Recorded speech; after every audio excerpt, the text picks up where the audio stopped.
বিভিন্ন তথ্য প্রমাণ আমি যখন কালেক্ট করেছি জানতে পেরেছি, প্রথমে তারা হচ্ছে ভারতীয় যে ফিনল্যান্ডি ভিসা সেন্টার ওটার নিচে তারা অপেক্ষা করেছিল যে আমাকে ওইখান থেকে তারা তুলে নেওয়ার জন্য।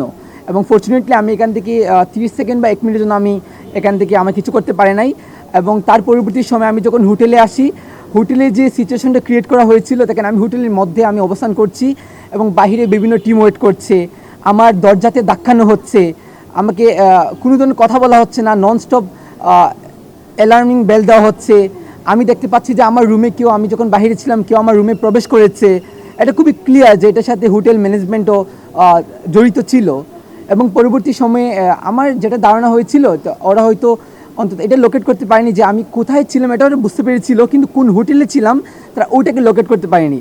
তারপর সন্ধ্যার পর যখন ওনারা হয়তো এটা শিওর হতে পারেন আমি এখানে আছি কি না, তার পরবর্তী সময়ে আমি দ্রুত সময় এখান থেকে এক্সিট নিয়ে আমি হচ্ছে আমার শুভাকাঙ্ক্ষীর বাসায় যাই। এবং তার পরবর্তী দিন আমি আমার ফ্লাইট হচ্ছে 12:40 ছিল এবং এয়ারপোর্টে আসার পর আমাকে ইমিগ্রেশন অফিসার আমাকে আটকে দিলেন। যে আমাকে বলা হচ্ছিল যে আপনি কি আরইএসিডি লিডার মাহদি হাসান, যে আপনি বৈষম্য বিরোধী মাহদি হাসান কিনা, এটা বলে আমাকে আটকে দেওয়া হয়। এবং এখানে প্রচুর পরিমাণে আমাকে হেনস্থা করা হয়েছে। আমাকে খুনি থেকে শুরু করে বিভিন্ন ধরনের ব্লেম, ইনফ্যাক্ট বলা হচ্ছিল আমরা নাকি বাংলাদেশে সনাতন ধর্মাবলম্বীদেরকে আমরা নাকি গণহত্যা করছি, আরও বিভিন্ন ধরনের বিভ্রান্তিকর তথ্য। তারপর হচ্ছে বাংলাদেশ হাইকমিশন থেকে, বাংলাদেশ সরকার থেকে যেন আমাকে বিশেষ সহযোগিতা করেছেন। তারপর আমি এখান থেকে আলহামদুলিল্লাহ ফিরেছি। প্রচুর হুমকির সম্মুখীন হয়েছি এবং সবচেয়ে খারাপ যেটা হয়েছে, আমার ব্যক্তিগত নাম্বার চরমভাবে ভাইরাল করে দেওয়া হয়েছিল, যার কারণে আমি ভারতে থাকাকালীন নন স্টপ এত পরিমাণ হুমকি এসেছে। আমি যে দেশে কারোর সাথে যোগাযোগ করবো যে আমি এটাকে কীভাবে আমি সলিউশন করবো, আমি কীভাবে এটা থেকে আমি বের হয়ে আসবো, এরকম সুযোগই ছিল না। আমি নন স্টপ আমাকে কল আসছে।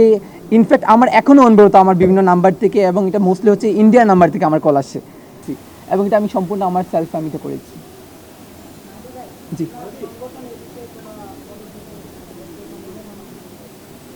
কোন বিষয়ে?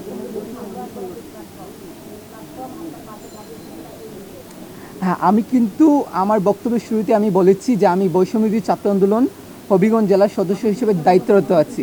ওই জায়গা থেকে আমার সংগঠন তো অবশ্যই আমাকে অন করে বলে আমি এটা বলেছি।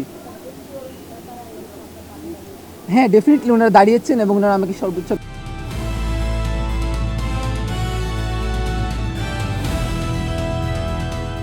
দিনাজপুর টিভি, মানুষের জীবনের কথা বলে।